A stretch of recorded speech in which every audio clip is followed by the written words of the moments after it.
Good morning, all of you. Today we are discussing about muscle contraction and resting membrane potential and action membrane potential. జనరల్గా మనకి తెలుసు కదా, muscle contraction అంటే contraction of muscles యొక్క momentum అన్నమాట, కదలిక, కండరాల సంకోచం అంటారు తెలుగులో. సో ఈ resting membrane, action membrane potential అంటే ఏంటంటే, మన బాడీలో చాలా పార్టికల్స్ ఉంటాయి, చార్జ్డ్ అయాన్స్ ఉంటాయి. సో వాటిలో మనం కొంచెం చూసుకున్నట్లయితే సోడియం, పొటాషియం ఉంటాయి. సో ఎలా అంటే సోడియం, పొటాషియం పాజిటివ్ ఛార్జెస్తో ఉంటాయి అన్నమాట. ఇవి మన సెల్లో ఉంటే క్లోరైడ్ అయాన్స్ బయటకు రావడం, లేదు సోడియం పొటాషియం బయట ఉంటే క్లోరైడ్ అయాన్స్ సెల్స్లో ఉండడం, అలాగా ఛార్జెస్ అనేవి positive to negative, negative to positive exchange అనేది జరుగుతుందన్నమాట. సో మన బాడీలో లాట్స్ ఆఫ్ అయాన్స్ అనేవి ఉంటాయి. సో అయాన్స్ అనేవి ఎందుకు మనకు యూజ్ అవుతుంది అంటే, ions use to control polarity or charges inside and outside. Cell యొక్క పొలారిటీని, ఛార్జెస్ని బ్యాలెన్స్ చేయడంలో ఈ అయాన్స్ అనేవి సెల్స్ బయట లోపల మనకి యూజ్ అవుతున్నాయి అన్నమాట. మీకు ఆల్రెడీ చెప్పాను కదా, పాజిటివ్ ఛార్జ్ ఉంటే లోపల, బయట నెగిటివ్ ఛార్జ్ ఉండదు. సెల్స్ అరౌండింగ్స్ చుట్టూ సెల్స్ యొక్క బయట నెగిటివ్ ఛార్జెస్ ఉంటాయి, లోపల పాజిటివ్ ఛార్జెస్ ఉన్నాయి. అలాగే అయాన్స్ ఛార్జెస్ అనేవి ఎక్స్చేంజ్ అవుతాయి అనమాట. ఇన్సైడ్ టు అవుట్ సైడ్ అనేది ఛార్జెస్ ఎక్స్చేంజ్ అవుతాయి. సో మన ప్లాస్మా, ఇది జనరల్ ఇంట్రడక్షన్ అనమాట మీకు మెమ్బ్రేన్ పొటెన్షియల్స్కి. ఓకేనా. Plasma membrane separate the inside of the cell. అంటే ఏంటి, ప్లాస్మా మెంబ్రేన్ ఈ అయాన్స్ని ఇన్సైడ్లో ఉన్న వాటిని, అవుట్ సైడ్లో ఉన్న వాటిని సెపరేట్ చేసేస్తుంది అనమాట. ఈ అయాన్ సెపరేషన్లో ఛానల్స్ ఉంటాయి. ఆ ఛానల్స్ కూడా చాలా చిన్నగా ఉంటాయి. అలాగే ఈ ఛానల్స్ కూడా ఓన్లీ స్పెసిఫిక్ అయాన్స్ని మాత్రమే వాటి గుండా వెళ్ళనిస్తాయి అన్నమాట. అంటే ఏంటి, ఇప్పుడు సోడియం, పొటాషియం అయాన్స్ని లోపలికి వెళ్ళనివ్వడం, అలాగే క్లోరైడ్ అయాన్స్ వెళ్తే వీటిని బయటకు పంపించడం, అలాగా దాని లోపల కూడా ఛార్జెస్ని బ్యాలెన్స్ చేసుకుంటుంది అనమాట ప్లాస్మా మెంబ్రేన్. సో ఈ ప్లాస్మా మెంబ్రేన్ ప్రోటీన్ కోట్ని కలిగి ఉంటుంది అనమాట. ఓకేనా. అలాగే ఇది అలో చేసే ఛానల్స్ని గేట్వే ఛానల్స్ అని అంటారు. ఇవి ఓన్లీ పర్టికులర్ సార్ట్ ఆఫ్ అయాన్స్ని వాటి గుండా వెళ్ళనిస్తాయి అనమాట. ఓకేనా. సో మనం రెస్టింగ్ మెమ్బ్రేన్ పొటెన్షియల్ చూద్దాం. అసలు రెస్టింగ్ మెమ్బ్రేన్ పొటెన్షియల్ ఏంటంటే, all cells have a negatively charge inside compared to the out సైడ్. సెల్స్ అనేవి బయట ఉన్న వాటితో పోల్చుకున్నట్టయితే లోపల ఎక్కువ శాతం నెగిటివ్లీ ఛార్జ్డ్ పార్టికల్స్ ఉంటాయన్నమాట. అంటే ఏంటి, దీనిలో పొటాషియం అయాన్స్ ఏమో సెల్స్ లోపల ఉంటాయి, అండ్ సోడియం అయాన్స్ ఏమో బయట ఉంటుంది. అంటే exchange of potassium ions inside the cell and sodium ions out side of the cell. ఏంటి, సెల్కి లోపల నెగిటివ్లీ ఛార్జ్డ్ పొటాషియం అయాన్స్ ఉంటే దాన్ని రెస్టింగ్ మెమ్బ్రేన్ పొటెన్షియల్ అంటారు. సో అక్కడ సెల్ లోపల నెగిటివ్ ఛార్జ్ ఉంటుంది, బయట పాజిటివ్ ఛార్జ్ ఉంటుంది అనమాట. ఓకేనా. సో దీనిలో మనం ఈ రెస్టింగ్ మెమ్బ్రేన్ పొటెన్షియల్లో మనకి బెస్ట్ ఎగ్జాంపుల్ ఏంటంటే సోడియం పొటాషియం పంపింగ్. అంటే రెండింటికి మధ్యన పంపింగ్ అనేది ఎలా జరుగుతుందో మనం ఇప్పుడు చూద్దాం. ఓకేనా. మీకు ఈ డయాగ్రామ్లో క్లియర్గా కనిపిస్తుంది. At rest sodium potassium pumps functions to maintain the negative internal environment of the cell.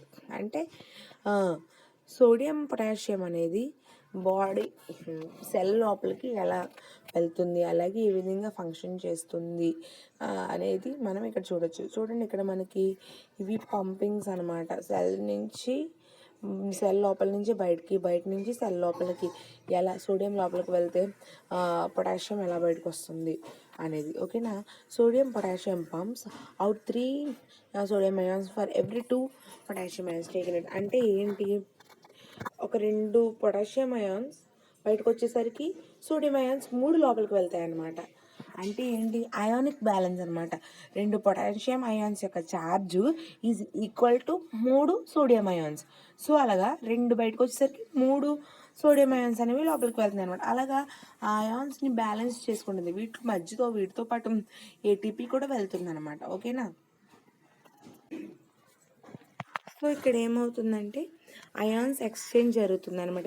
ఎందుకంటే maintain the negative internal environment.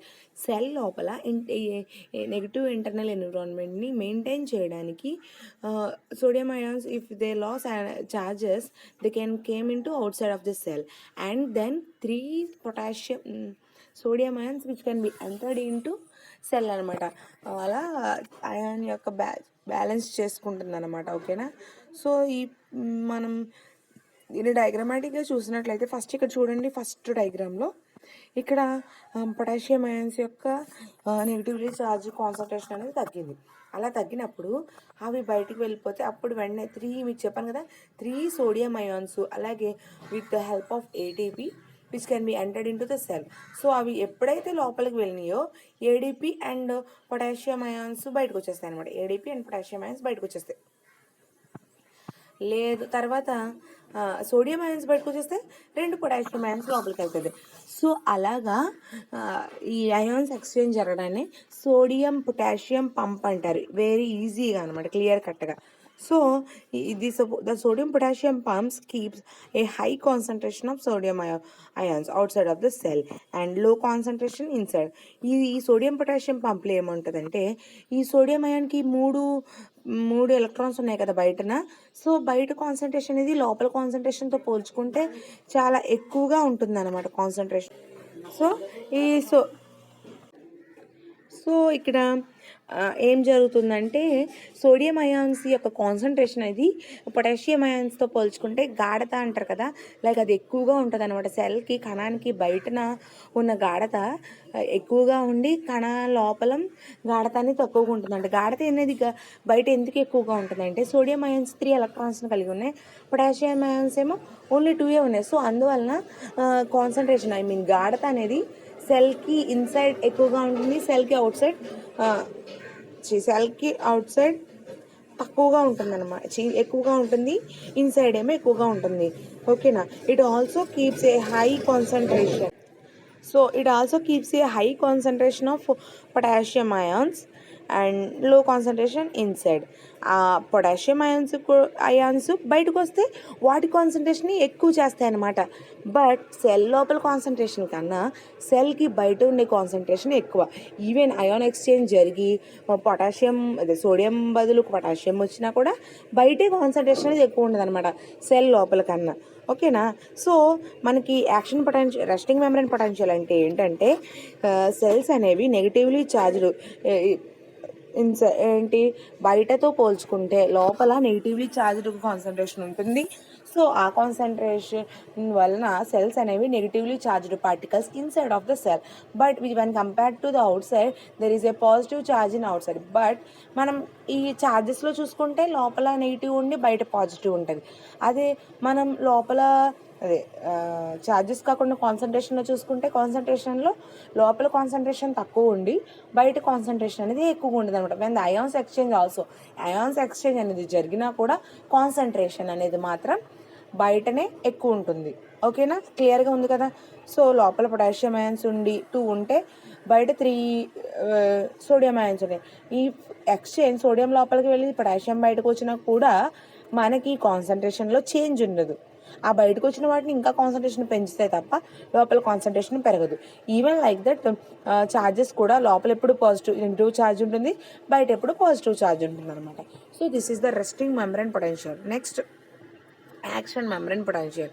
So ఈ యాక్షన్ మెమ్బ్రేన్ పొటెన్షియల్లో మనం ఎక్కువగా రీపోలరైజేషన్ అని అంటారు. ఏంటంటే action potential is a temporary reversal of the polarity inside the cell compared to the out side.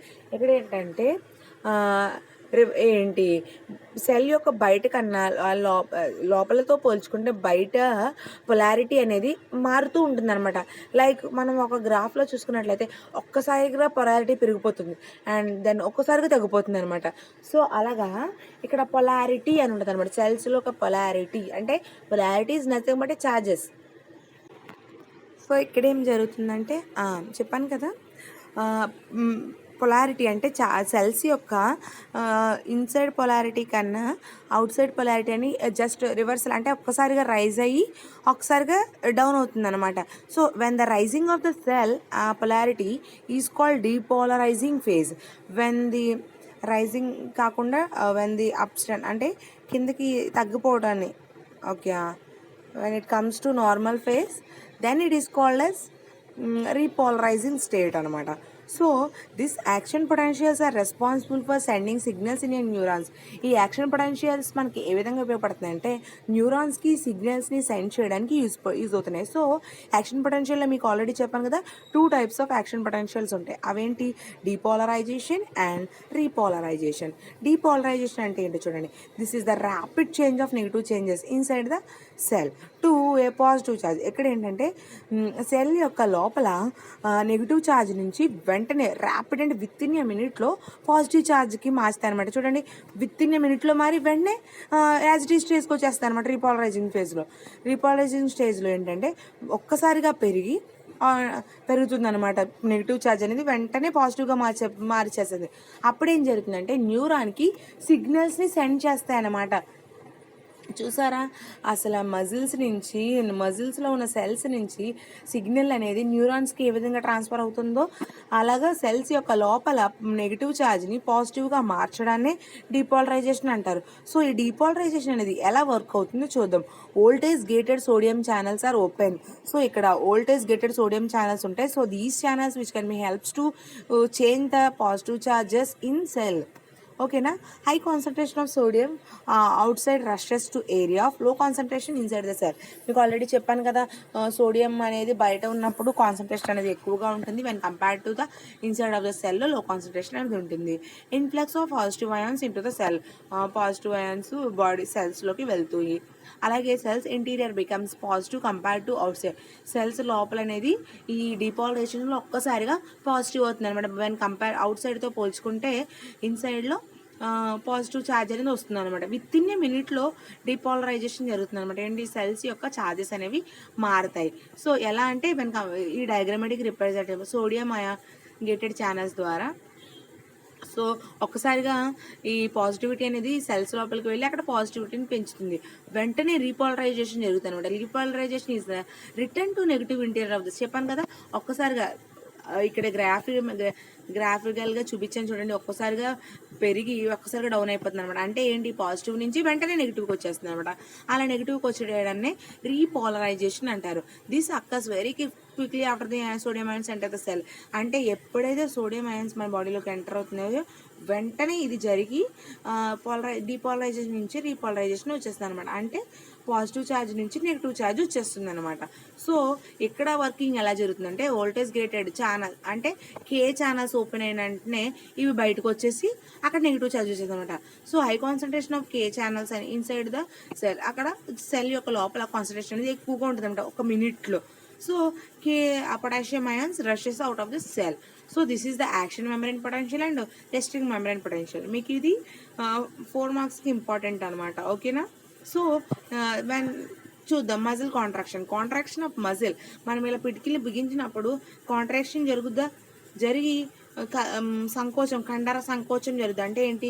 మనం ఇలా మూసినా తెరిచినా అసలు ఎలా కాంట్రాక్షన్ మన బాడీ లోపల ఎలా జరుగుతుంది, కాంట్రాక్షన్కి యూజ్ అయ్యే మజిల్స్ ఏంటి? Relaxing biceps. ఇవేమో కాంట్రాక్షన్ జరిగినప్పుడు యాక్టివేట్ అవుతాయి అన్నమాట. ఇలాగా చూసారా, అవి ఒక్కసారిగా స్వెల్ అవుతూ ఉంటాయి. ఓకేనా. So this is the muscle scale అనమాట.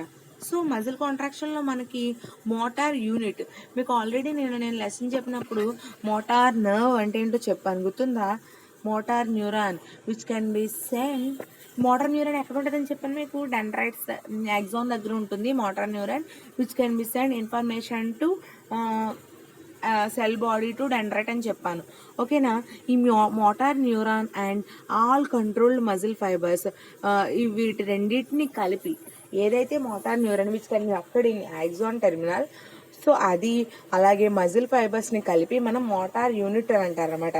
సో ఇవి ఏం ఫామ్ చేస్తాయంటే న్యూరోమస్కులర్ జంక్షన్ అంటే న్యూరోమస్కులర్ జంక్షన్ని ఫామ్ చేస్తాయి అనమాట.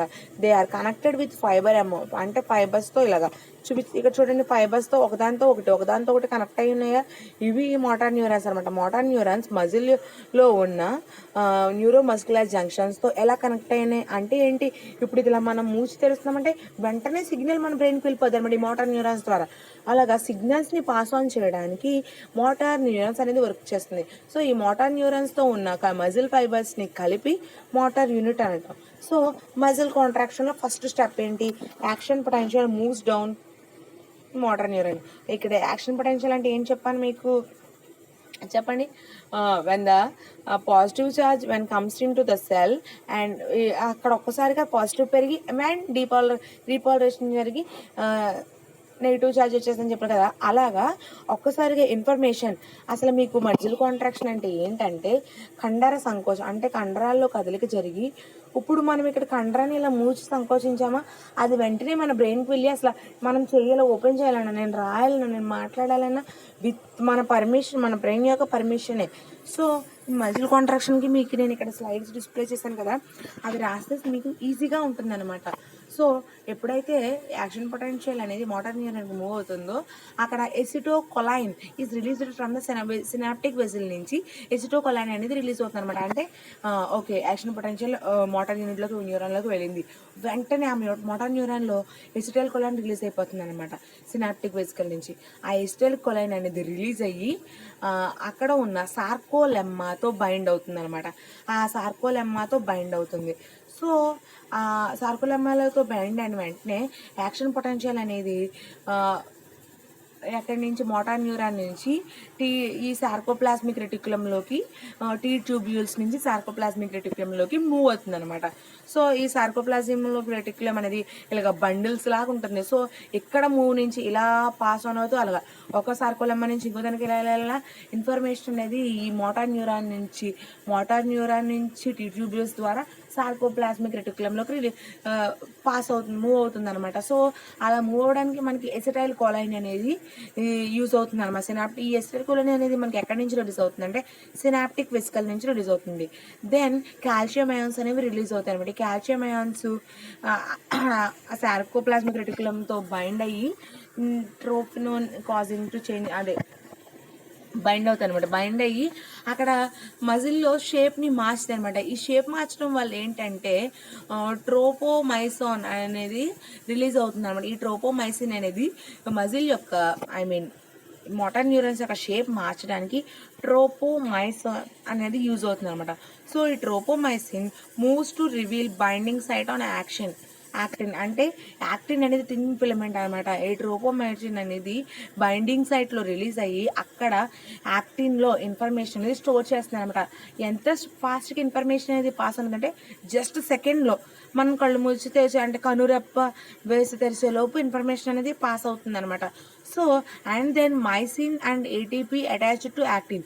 ఈ యాక్టిన్ ఫిలమెంట్కి ఈ మైసిన్ ఏటీపీ అటాచ్ అవుతుంది అనమాట. అటాచ్ అయ్యి myosin heads to moves action towards centre of a band. So ఇక్కడ మనకి స్లైడింగ్ ఫిలమెంట్ థియరీ అని ఉంటుంది అనమాట. స్లైడింగ్ ఫిలమెంట్ థియరీ అంటే ఏంటంటే దీనిలో బ్యాండ్స్ ఉంటాయి, ఏ బ్యాండ్స్, హెచ్ బ్యాండ్, చూడండి Z bands, A bands, M bands. These bands which can be helped to transfer information from one cells to another. Cells की information ని ట్రాన్స్ఫర్ చేయడానికి ఈ బ్యాండ్స్ అనేవి యూజ్ అవుతున్నాయి అన్నమాట. సో ట్రాన్స్ఫర్ చేయడానికి మనకి ఇవి యూజ్ అవుతున్నాయి. సో ఈ బ్యాండ్స్ ద్వారా information are contraction which can B transferred, దాన్ని ఏమంటారంటే స్లైడింగ్ ఫిలమెంట్ హైపోథసిస్, అంటే దీన్ని స్లైడింగ్ థియరీ అని కూడా అంటారు. బ్యాండ్స్ ఈ ఏ బ్యాండ్స్, ఎం బ్యాండ్స్ ఏంటంటే ఇన్ఫర్మేషన్ పాస్ ఆన్ చేయడంలో మనకి యూజ్ అవుతాయి అనమాట. అలాగే ఈ బ్యాండ్స్ కూడా ఒక పర్టికులర్ నేచర్ ఉంటుంది అనమాట. ఇవి యాక్టిన్ ఫిలమెంట్స్తో మేడప్ అయి ఉంటాయి అనమాట. యాక్టిన్ అంటే థిన్ ఫిలమెంట్ అనమాట.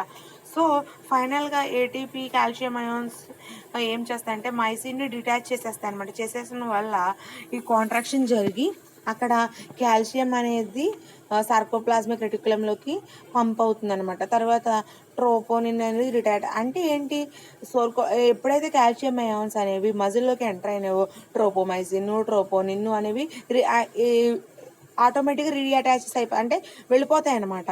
ఆ తర్వాత బైండింగ్ సైడ్స్ అనేవి రిలాక్సేషన్ అంటే ఒక్కసారిగా ఇలా మూచుకుని తెరుచుకునే లోపు అక్కడ ఏ ఇన్ఫర్మేషన్ పాస్ అయ్యింది, ఎలా మూవ్ చేయింది, ఏ అయాన్స్ స్ట్రెస్కి ఫీల్ అయినాయి, దీని గురించి తెలపడమే మజిల్ కాంట్రాక్షన్ అనమాట. So this is the diagrammatic representation of muscle contraction. ఓకేనా? So contraction of the muscle, అది మజిల్ కాంట్రాక్షన్ జరిగేటప్పుడు ఎక్కువ calcium ions, myosin, troponin, actin, so ఇవన్నీ యూజ్ అవ్వడం వల్ల ఒక్క మజిల్ మనం ఇలా మూచి తెరుస్తున్నామంటే ఎంత స్ట్రెస్ అక్కడ వస్తుంది, ఎంత వస్తుందో దాన్ని క్లియర్గా తెలియడమే మజిల్ కాంట్రాక్షన్ అని అంటారు. ఓకేనా?